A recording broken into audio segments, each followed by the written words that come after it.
चलिए भैया, सोमवार की सुबह है, नए हफ्ते की शुरुआत होती हुई और टचवुड बढ़िया चल रहा है भारतीय बाजार।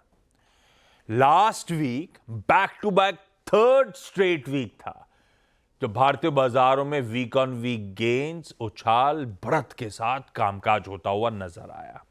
इनफैक्ट वो तेजी पिछले हफ्ते और तूल पकड़ रही थी। पिछले हफ्ते का भी मूड दिखाता हूं आपको। फ्राइडे को कह लीजिए कंसोलिडेशन का दिन, अदरवाइज हर दिन मजबूती के साथ लास्ट वीक कामकाज होता हुआ नजर आया। वो फ्राइडे का सेशन भी स्क्रीन पर रखता हूं। बीता ट्रेडिंग सेशन था क्रेडिट पॉलिसी का दिन। ठीक ठाक ग्लोबल संकेतों के बीच में हम फ्लैट खुले। पॉलिसी से जस्ट पहले मोमेंटम पकड़ा भारतीय बाजारों में। जब गवर्नर साहब स्क्रीन पे दिखना शुरू हुए थे उस समय 40-45 पॉइंट निफ्टी मजबूती के साथ ट्रेड कर रहा था। पर जब पॉलिसी आगे बढ़ी तो ऐसा लगा सब कुछ स्टेटस को ही है, तो मुनाफा वसूली का दबाव आया। वो 43 पॉइंट ऊपर वाला निफ्टी दबाव में आया, 88 पॉइंट नीचे गिर गया। हाँ, फिर वो पॉलिसी के आगे चलते चलते सीआरआर कट और बढ़िया 50 बेसिस पॉइंट्स के कट का अनाउंसमेंट, और उसके बाद बैंक्स ने लीड करा और वापस हरे में आए भारतीय बाजार।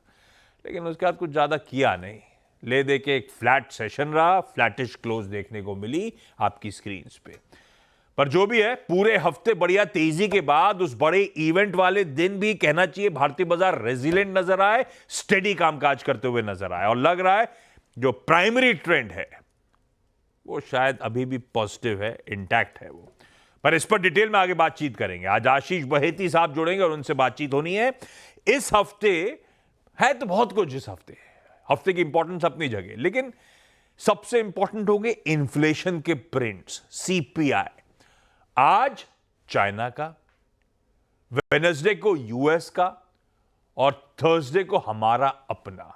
और हमारा अपना हमारे लिए बहुत इंपॉर्टेंट है भाई, क्योंकि इन्फ्लेशन ही वो सरदर्द है जिसके चलते पॉलिसी में वो दरों में कटौती नहीं हुई। हाँ, एक्सपेक्टेड ये जरूर है कि इन्फ्लेशन पिछले हफ्ते की पीक से कुछ कूल ऑफ करता हुआ नजर आएगा। खैर, जब वो दिन पास आएंगे तो उस पर और अपन लोग डिटेल में चर्चा करेंगे। लेकिन गिफ्ट निफ्टी के संकेत नए हफ्ते के हैं कि भाई 1/4% के दबाव के साथ भारतीय बाजार आज मंडे का आगाज करेंगे, मंडे की शुरुआत करते हुए नजर आएंगे। बहेती साहब को तो देख ही लिया, हॉर्मास को भी देख लिया आपने स्क्रीन पे। हॉर्मास से ग्लोबल मूड माहौल कैसा है अभी जानते हैं। लाइए दिखाइए हमारे एशियन पीयर्स। हम तो थोड़े सबड्यूड हैं। एशिया ऐसा कोई क्लियर कट ट्रेंड नहीं है, मिला जुला कामकाज एशिया में हो रहा है। और यूएस से जो वीकेंड का हैंडओवर था वो भी मिला जुला था। डाउ 1/4% दबाव में, एसएनपी नैस्डैक बढ़िया हरे में, नैस्डैक 3/4% उछाल के साथ था। एसएनपी नैस्डैक रिकॉर्ड उच्चतम स्तर छूते हुए नजर आ रहे थे। और पिछला हफ्ता बैक टू बैक वहां पे भी थर्ड स्ट्रेट वीक था जब यूएस के बाजार मजबूती के साथ वीक ऑन वीक, एसएनपी और नैस्डैक वीक ऑन वीक मजबूती के साथ कामकाज कर रहे थे। तो इन टैंडम चल रहा है मामला। ऐसे में हॉर्मास बताएंगे दरअसल मूड है कैसा। हॉर्मास, गुड मॉर्निंग। सुबह के फ्यूचर्स आपकी स्क्रीन पे। हाँ, गुड मॉर्निंग आशीष। और हैंडओवर भी इसलिए अच्छा था S&P 500 और नैस्डैक का क्योंकि बिग टेक के शेयरों ने अच्छा किया। तो ओल्ड इकोनॉमी के स्टॉक्स थोड़े से अब बैक सीट लेते हुए दिख रहे हैं। इस वजह से डाउ का अंडर परफॉर्मेंस जारी है। और हफ्ते दर हफ्ते भी अगर आप देखें तो नैस्डैक 3.5% ऊपर था, S&P 500 1% ऊपर था, पर डाउ में करीबन ½ % की गिरावट थी। तो ये ओल्ड इकोनॉमी स्टॉक्स थोड़े से बैक सीट ले रहे हैं। मुनाफा वसूली कह लीजिए या थोड़ा सा कूल ऑफ कह लीजिए, कोई ऐसी चिंता की बात नहीं है। अब नैस्डैक जो है वो 20,000 के आंकड़े से 150 पॉइंट दूर है। एक अच्छा सेशन, और ये 20,000 का आंकड़ा पहली बार छू सकता है नैस्डैक, शायद आज ही हो जाए। टेस्ला, मेटा, अमेजॉन तीनों ने फ्राइडे को अच्छा करा। और यील्ड्स जो है ये एक और संकेत आ रहा है इक्विटीज़ के लिए कि जो 4.5% तक जा चुकी थी, यील्ड्स वो 4.15 तक आ चुकी है। और कूल ऑफ होता जा रहा है। ये बढ़ती आशंका की वजह से कि फेड अब ब्याज दरें काटने का लगभग तय हो गया। उस पर हम आते हैं कुछ देर में। जो बड़ा ट्रिगर जो फ्राइडे को आना था वो नॉन फार्म पेरोल्स का था। अच्छा डेटा आया, अनुमान से बेहतर आया। 2,27,000 के आंकड़े आए, 2,14,000 का अनुमान था। और जो अक्टूबर के आंकड़े थे, मतलब जॉब्स रिपोर्ट एक्सपेक्टेशन से बेहतर आई है। इससे कुछ मामला तो नहीं गड़बड़ाएगा? नहीं गड़बड़ाएगा नहीं, क्योंकि जितनी आनी थी उतनी नहीं आई, मगर जो अपने आप में अच्छी थी, हॉटर देन एक्सपेक्टेड जिसे आप कहते हैं, वैसी नहीं आई। अनुमान से थोड़ी सी बेहतर थी। 2,14,000 का अनुमान था, 2,27,000 आई है। ऐसा नहीं कि 3 लाख के ऊपर आ गई, वैसा नहीं था। और जो अक्टूबर के आंकड़े थे जो 12,000 के थे, वो रिवाइज करके अब 36,000 को कर दिया गया है। और बेरोजगारी के जो आंकड़े थे वो एक बात जो 4.1 से बढ़कर 4.2 हुई है, अनुमान मुताबिक हुई है, लेकिन वो एक और ट्रिगर है फेड को ये ब्याज दरें काटने के लिए कि बेरोजगारी का आंकड़ा जो है वो बढ़ा है। अब जो है फेड वॉच टूल ये कह रहा है कि 25 बेसिस पॉइंट्स का कट आ सकता है 18 दिसंबर को, 86% अब इसकी प्रोबेबिलिटी हो गई है। अब फेड के जो सारे अफसर है, शिकागो फेड के अध्यक्ष हैं, उन्होंने भी कहा कि लेबर मार्केट जो है वो स्टेबल है, स्थिर है, कोई ऐसी चिंता की बात नहीं है। और क्लीवलैंड फेड के जो अध्यक्ष है उन्होंने कहा कि पॉलिसी मेकर्स अब उस स्तर पर आकर पहुंच चुके हैं जब ब्याज दरों की कटौती में थोड़ी सी रुकावट लाई जाए, ये उनका कहना था। तो और डोनाल्ड ट्रंप ने एक बहुत दिलचस्प बात की, एनबीसी न्यूज़ को उन्होंने एक इंटरव्यू दिया, उन्होंने कहा कि मैं जेरोम पावेल को नहीं हटाना चाहता, मेरा ऐसा कोई इरादा नहीं है और मुझे ये अधिकार नहीं मिलना चाहिए कि मैं फेड से कहूं कि ब्याज दरों के साथ क्या किया जाए। मतलब मुझे ये अधिकार ये होना चाहिए कि मैं सुझाव दूं, पर मैं ये नहीं कह सकता फेड को कि भाई आप ब्याज दरें काटिए या बढ़ाइए, उनका काम है, वो जाने। ये डोनाल्ड ट्रंप का कहना था। मगर आज भी अगर आप देखें एशिया में भी दक्षिण कोरिया के बाजार जो है, एशिया सबड्यूड है मगर दक्षिण कोरिया के बाजार 1.5% की गिरावट के साथ कामकाज कर रहे हैं, क्योंकि जो राजनीतिक संकट वहाँ पर जारी है, क्योंकि उनके राष्ट्रपति जो है वो तो बच गए तो थोड़ी सी मार्जिन से बच गए। 8 वोट्स चाहिए थे जो नहीं मिल पाए विपक्ष को, मगर उन्होंने पहले तो अपने इन हरकतों के लिए माफ़ी मांगी। उन्होंने कहा कि मैं दोबारा कभी मार्शल लॉ लाऊंगा नहीं। अब बाजार का तो ये कहना कि आप रहेंगे तो लाएंगे ना दोबारा। तो अब ये कयास लगाया जा रहा है कि अब रूलिंग पार्टी जो है वो कह रही है कि अब इन्हें इज्जत से बाहर कर दिया जाए, इससे पहले कि और एक इम्पीचमेंट का वगैरह वगैरह कुछ ऐसा हो, तो आप इज्जत से हट जाइए पीछे। और जो प्रधानमंत्री है हैन डक सू, वो अब जो डे टू डे अफेयर्स है उसकी अब वो संभालेंगे राष्ट्रपति की जगह पर। और जो विरोध प्रदर्शन जो है वो बढ़ते जा रहे हैं वहाँ के राष्ट्रपति को हटाया जाए, तो उस बारे में भी अब रूलिंग पार्टी को थोड़ी सी ध्यान रखने की ज़रूरत है। अब सीरिया में भी कल जो खबर आ रही थी कि बशर अल असद की जो सरकार थी, जो रेजीम थी, उसे अब हटा दिया गया है। कुछ खबरें तो ये भी आई थी कि वो अब विमान से सीरिया छोड़कर जा चुके हैं। कुछ खबरें ये भी थी कि उनके विमान को गिराया गया है, शूट डाउन कर दिया गया है, क्योंकि उनकी मौत की खबरें आ रही थी। अब तक उस पर कोई आधिकारिक पुष्टि नहीं है। कुछ लोग ये भी कह रहे हैं कि मॉस्को चले गए हैं वो अब थोड़ी सी अटकलें लगाई जा रही है कि अब बशर अल असद है कहाँ। जो 2015 में भी ये हुआ था, मगर तब सीरिया की मदद करने के लिए ईरान और रशिया आ गए थे, पर वो अब अपने अपने मसलों में लगे हुए हैं, तो उनकी मदद कहाँ करेंगे। तो उस वजह से भी उन्हें बहुत सारे जो अपनी टेरिटरीज को सरेंडर करना पड़ा और वो जा चुके हैं। अब बड़ा डेटा आज का तो यही है कि चाइना में महंगाई के आंकड़े आने हैं, अब किसी भी वक्त आ सकते हैं, तो अब उस पर नज़रें लगी हुई है। चाइना में ट्रेड डेटा भी आना है। जापान की जीडीपी का आंकड़ा आया जो अच्छा था, रेजिलियंस दिखाई गई थी इकोनॉमी में। तो और ये एक है ट्रेड डेटा आना है कल चीन से, सीपीआई का आंकड़ा आना है बुधवार को यूएस में, फेडरल बजट भी आना है और इनिशियल जॉबलेस क्लेम्स वगैरह तो आने ही है। तो एक इन्फ्लेशन एक बड़ा डेटा है फेड की पॉलिसी से पहले, वहां पर नजर रखनी जरूरी है और चीन में जो आंकड़े आएंगे उन पर नजर रखनी जरूरी है। ठीक है, इन सब पे नजर रखेंगे। ये है ग्लोबल हैंडओवर। बुरा नहीं है, ठीक है। ऐसे में चलिए आज के सेशन का अप्रोच। अच्छा, पहले दिखा देता हूं फ्राइडे की तस्वीर। फ्राइडे को कैश मार्केट में एफआईएस की 1830 करोड़ रुपए की बिकवाली का नंबर है। नेट इंस्टीट्यूशनल फ्लो आपकी स्क्रीन पर आ गया, थोड़ा निगेटिव था, पर एफआईएस की पिछले हफ्ते की तस्वीर बुरी नहीं थी। पिछले हफ्ते की एफआईएस के कैश मार्केट के नंबर स्क्रीन पर आएंगे। ना पहले कैश मार्केट पिछले हफ्ते का दिखाइए। ट्यूसडे, वेडनेसडे, थर्सडे अच्छी खासी बाइंग के बाद फ्राइडे को 1830 करोड़ की बिकवाली थी। नेट पिछले हफ्ते एफआईएस ने करीब 12,000 करोड़ रुपए डाले थे। इन्फ्यूजन था नेट, तो बढ़िया रहा एफआईएस की तरफ से। फ्राइडे को इंडेक्स फ्यूचर्स में 550 करोड़ रुपए की बाइंग, जिसमें बैंक निफ्टी फ्यूचर्स में करीब 750 करोड़ रुपए की बाइंग हुई और निफ्टी फ्यूचर्स में 250 करोड़ रुपए के आसपास की बिकवाली करी।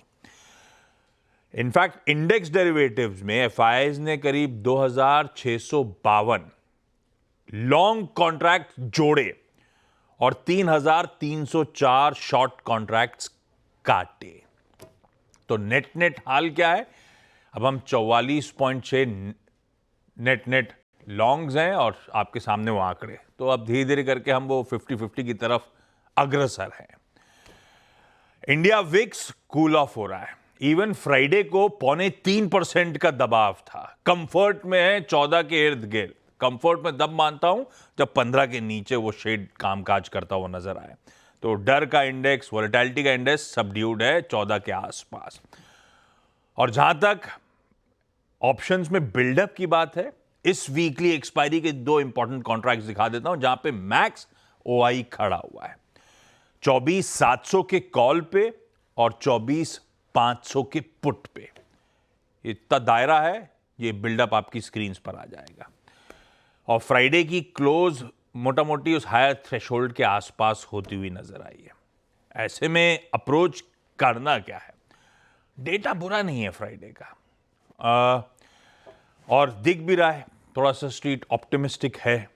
तो बहेती साहब बताएंगे अप्रोच क्या, क्योंकि हम इंपॉर्टेंट थ्रेशोल्ड्स उस रेंज के इर्द गिर्द ही हैं, अपर हायर लेवल्स के आसपास दम कम है इस बाजार में और तेजी दिखाने का या नहीं। बहेती साहब good morning, thank you so much सुबह सुबह जुड़ने के लिए। बहेती साहब क्या अप्रोच रखेंगे निफ्टी पे और साथ साथ निफ्टी बैंक पे?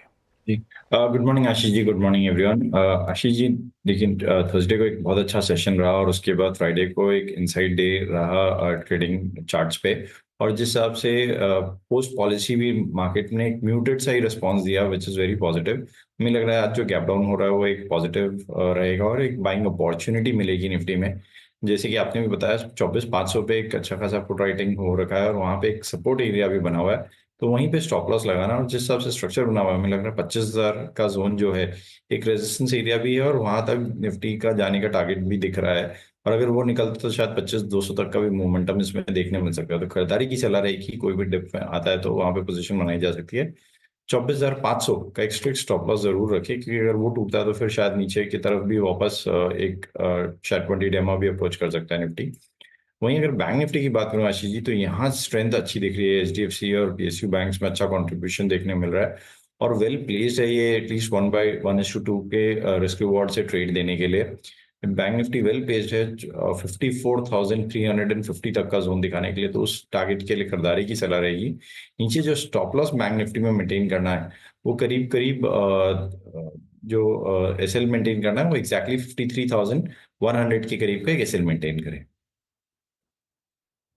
मन खरीदारी करने का है, आउटलुक ऑप्टिमिस्टिक है जब तक 24,500 स्क्रीन पे होल्ड कर रहा है। बाय ऑन डिप्स का टेक्सचर है, खरीदारी करें 24,500 के एसएल के साथ।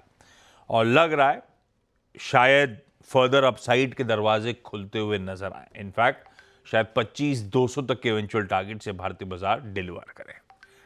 तो टेक्सचर क्लियर है। निफ्टी बैंक की ब्यूटीफुल स्ट्रैटेजी आपकी स्क्रीन पर। बहेती साहब थैंक यू सो मच सुबह सुबह जुड़ने के लिए। बहेती साहब फिर से जुड़ेंगे 8 बजे के पैनल में, हम सबको गाइड करने के लिए, हम सबकी मदद करने के लिए। अब लाइए जरा हर्षदा को स्क्रीन पे। भाई सुना वो सैटरडे का गुरुकुल गजब था, कैसा रहा? बड़ा मजा आया आशीष। थोड़ा सा एग्जॉस्टिंग हो गया था शाम तक, लेकिन बहुत 9:30 से शाम तक लगे हुए थे, 7 बजे तक। हाँ, लेकिन काफ़ी एक्साइटिंग था।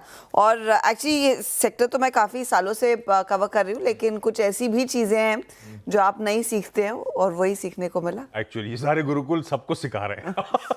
अच्छा हर्षदा गुड मॉर्निंग, आज के सारे इंपॉर्टेंट स्टॉक्स की न्यूज़। स्टॉक्स न्यूज़ में सबसे पहले गोदरेज कंज्यूमर रेडार पर रहेगा, क्योंकि आशीष देखिए थर्ड क्वार्टर का जो अपडेट कंपनी ने शेयर किया है वो अच्छा नहीं है। इनफैक्ट वहाँ पर डिमांड में माहौल बेहतर बिल्कुल नहीं देखने को मिल रहा है। कंपनी कह रही है सबड्यूड रही है डिमांड पिछले कुछ महीनों में। ऐसी स्थिति में वो कह रहे हैं बेसिकली वेदर कंडीशंस थोड़े से अनसपोर्टेड थे, उसके चक्कर में ये होम इंसेक्टिसाइड ग्रोथ जो है करंट क्वार्टर में थोड़ी फीकी पड़ती हुई दिखाई दे रही है। बेसिकली उन्होंने कहा है कि कंपनी का जो स्टैंड अलोन बिजनेस है उसमें बहुत फ्लैट अंडरलाइंग वॉल्यूम ग्रोथ देखने को मिलेगी, तो वॉल्यूम्स उतने नहीं बढ़ेंगे। साथ ही साथ ये कह रहे हैं इस पर्टिकुलर क्वार्टर में मिड सिंगल डिजिट की ही ग्रोथ सेल्स में बनती दिखाई देगी, उससे ज़्यादा की उम्मीद नहीं होनी चाहिए।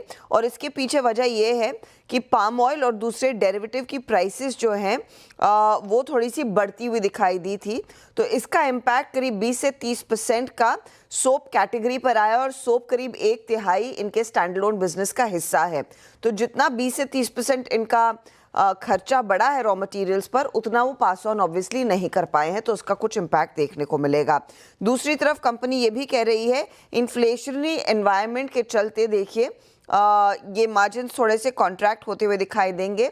जहां स्टैंडअलोन यानी कि भारत के बिजनेस पर कुछ दबाव देखा जाएगा, वहीं इंटरनेशनल बिजनेस इनका थोड़ा सा बेहतर करेगा।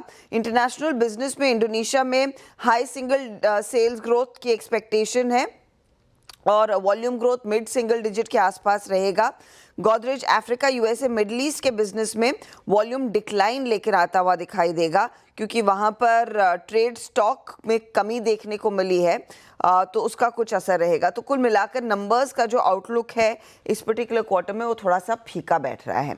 दूसरी तरफ आप पेटीएम रेडार पर रखेंगे। पेटीएम के हाथ दरअसल करीब 2396 करोड़ या 64 करोड़, बेग योर पार्डन, लगते हुए दिखाई देंगे। दरअसल काफ़ी साल पहले पेपे नाम की एक पेमेंट बिजनेस है जापान में, उसमें दरअसल कंपनी का सॉफ्ट बैंक के साथ थोड़ा सा स्टेक था।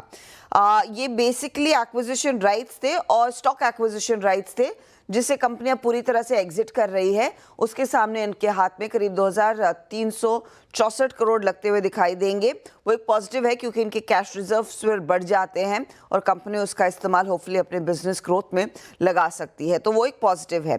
साथ ही साथ बायोकॉन आप रेडार पर रखेंगे। Establishment inspection report with voluntary action initiated दोनों मिले हैं यूएसएफडीए की तरफ से। इनकी जो एपीआई फैसिलिटी साइट 2 है बोमसंद्रा बैंगलोर में, तो वो एक पॉजिटिव है, थोड़ी सी राहत की बात है कंपनी के लिए। महिंद्रा रेडार पर रखेंगे। इनफैक्ट ये बस औपचारिकता है, क्योंकि मामला तो देखिए हम सब जान रहे हैं कोर्ट में जाएगा, लेकिन जब तक ये ब्रांड को लेकर विवाद सुलझ नहीं जाता कोर्ट्स की तरफ से, कंपनी कह रही हम अपनी गाड़ी का नाम दरअसल BE6 रखेंगे। 6 ही करने का इरादा है, लेकिन फाइनल कोर्ट के फैसले के बाद ही। इसके साथ ही आप रेडार पर डेल्टा कॉप रखेंगे। तो जो डील डेल्टिन होटल्स और कंपनी के साथ हुई थी, उसको थोड़ा सा रिवाइज किया है। हॉस्पिटैलिटी और रियल्टी बिजनेस दरअसल डीमर्ज होकर डेल्टा पेनलैंड में जाएगा। शेयर एंटाइटलमेंट रेशियो में कोई बदलाव नहीं है, 1 पर 1 आपको मिलेंगे, यानी कि डीमर्जर के बाद डेल्टा पेनलैंड आपको 1 शेयर इशू करेगा डेल्टा कॉर्पोरेशन के 1 शेयर के सामने। JSW एनर्जी के हाथ में दरअसल एक LOA लेटर ऑफ एक्सेप्टेंस लगा है।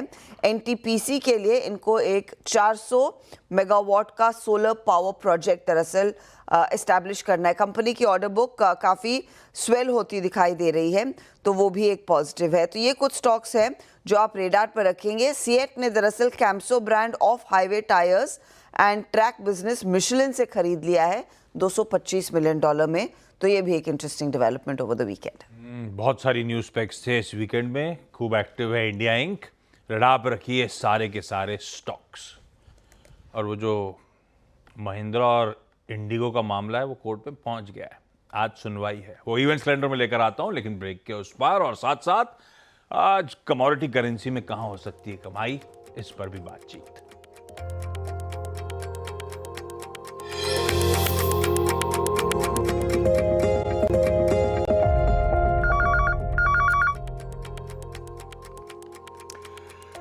चलिए भाई, ब्रेक के बाद आप सबका स्वागत है। आज का मंडे का events calendar, 2 important board meets. Vodafone idea कह के गए थे कि हम लोग आज बोर्ड मीट करेंगे। आपको याद होगा लास्ट वीक चर्चा कर चुके हैं हम लोग इस पे। प्रेफरेंशियल इशू के जरिए 2000 करोड़ रुपए तक जुटाने की तैयारी। ऐसे ही मेट्रोपोलिस हेल्थ केयर की बोर्ड मीट है। प्रेफरेंशियल बेसिस पे शेयर जारी करने की तैयारी। किसको, किस भाव पे, कितना क्वांटम, देखते हैं बोर्ड मीट में क्या आउटकम आता है। तो ये 2 बोर्ड मीट्स हो गई। MSTC, वो सरकारी कंपनी, वो बीच में हरकत में थी पिछले हफ्ते। एक्सचेंज डिस्क्लोजर था कि आज 1-on-1 मीटिंग है सुबह 11 बजे रमेश दमानी साहब के साथ, वेटरन मार्केट इन्वेस्टर के साथ। इसीलिए जब से खबर आई थी तब से स्टॉक हरकत में था, ध्यान रखिएगा। वो जो बातचीत हो रही थी हम लोग की अभी, M&M versus InterGlobe aviation, 6E brand को लेकर किसकी कॉपीराइट्स, किसका हक, आज दिल्ली हाई कोर्ट में इसी 6E के यूज को लेकर सुनवाई है। पहला दिन। जापान का GDP आना है, मेरे ख्याल से आ चुका होगा, टिकर टीम चला भी रही है। चाइना का इन्फ्लेशन प्रिंट आना था, वो भी आपकी स्क्रीन पर आ गया। 0.2% बढ़ा, जबकि 0.5% बढ़ने का अनुमान था। इन्फ्लेशन ठंडा है वहां का मामला। यहां वहां के लिए खबर बुरी है, मामला मतलब इकोनॉमी का काफी ठंडा है। यूएस कंज्यूमर इन्फ्लेशन एक्सपेक्टेशंस आएंगी। पीएम मोदी आज राजस्थान और हरियाणा में होंगे। राजस्थान में क्योंकि rising Rajasthan global investor summit 2024 Jaipur में इनॉग्रेट करेंगे, और उसके बाद पानीपत हरियाणा में होंगे। एलआईसी की बीमा सखी योजना को लॉन्च करेंगे। डिफेंस मिनिस्टर राजनाथ सिंह साहब कल से संडे से 3 दिन के रशिया के दौरे पे हैं। आज कई सारे पेंडिंग डिफेंस ऑर्डर्स हैं जो डिलीवर हुए ही नहीं है रशिया से। मेरे ख्याल से वो खास तौर पे उस पर फोकस होना है। लेकिन आज इंडियन नेवी की latest multi role stealth guided missile frigate INS Tushil, इसको कमीशन करेंगे वहां पे। वो हम वहां से यहां ला रहे हैं तो वहां पे कमीशनिंग होगी। हमारे फॉरेन सेक्रेटरी विक्रम मिस्त्री आज बांग्लादेश में होंगे। और आज इंटरनेशनल एंटी करप्शन डे भी है। चलिए तबरब की सेकंड प्लेट दिखाता हूं पहले, फिर जाता हूं स्ट्रैटेजी पर। बॉन्ड यील्ड्स ठीक है, थोड़ा सा कूल ऑफ हुई है। डॉलर इंडेक्स हल्का सा इंच अप हुआ है, 106 के आसपास आया है। क्रूड कूल ऑफ हुए चले जा रहा है, $71। आज सुबह तो वही दिख रहा था स्क्रीन पे, अभी भी 71.1 के आसपास ब्रेंट खड़ा हुआ है। ऐसे में एचडीएफसी सिक्योरिटीज के अनुज गुप्ता साहब कह रहे हैं कच्चा तेल दिसंबर वायदा बेचिए, दिख भी रहा है, कूल ऑफ और हो रहा है भाई साहब, ध्यान रखिएगा। 58.05 के स्टॉप के साथ दिसंबर वायदा बेचने के मौके। कॉपर का दिसंबर फ्यूचर खरीदने का मन, 816 का एसएल लगाइए, बाकी के लेवल स्क्रीन पे छोड़े जा रहा हूं। गिफ्ट निफ्टी के थोड़े से ठंडे एक शुरुआत के संकेतों के साथ, मेरे ख्याल से 40-50 पॉइंट दबाव के साथ हम शुरू करेंगे इस तरह के इंडिकेशंस। लेकिन टेक्सचर बाय ऑन डिप्स का है, ये अभी बैती साहब से डिटेल में चर्चा हो चुकी। आज के मॉर्निंग कॉल में इतना ही। ब्रेक, आप लोग गेस कर रहे होंगे वीरू है नहीं, तो आज सीधा सौदा में कौन होगा?